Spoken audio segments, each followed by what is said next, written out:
ए भैया ये एगो कहानी हमरे नहीं खे। ये अपना देश में बहुत सारा भाई लोग के बा जेकर बहिन दुनिया से छोड़ के अपना भाई के चल गइल बाड़ी। जब जब राखी के दिन आवेला भाई के आत्मा से एगो आवाज निकलेला, आई सुनी सब।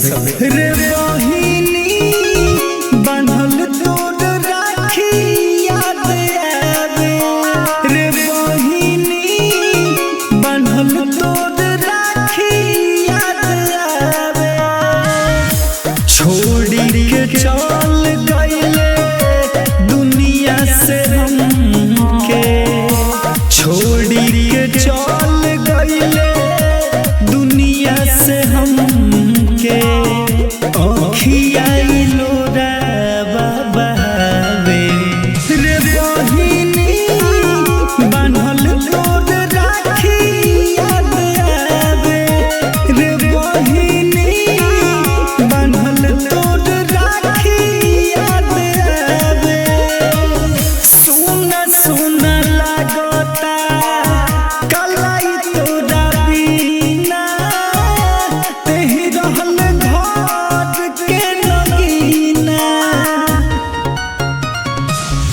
औरी याद तोहार बढ़ जाला बहिनी, अब जब सावन के महीना।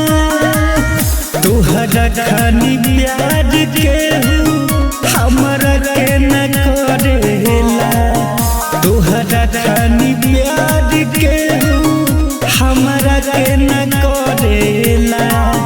झूठ के सभे भरमावे, रे बहिनी बांधल तोर राखी याद आवे, रे बहिनी बांधल तोर राखी याद आवे। याद आवे हरदम कइले उ लड़ैया, एक संगे स्कूल के पढ़ैया। तू चल गोड़े गोड़े भाई के अपना, लाद लेत रहलू पिठैया। कहेल फुनासु तोस बात सुना, कहेल इंदलियासु तोस बात सुना।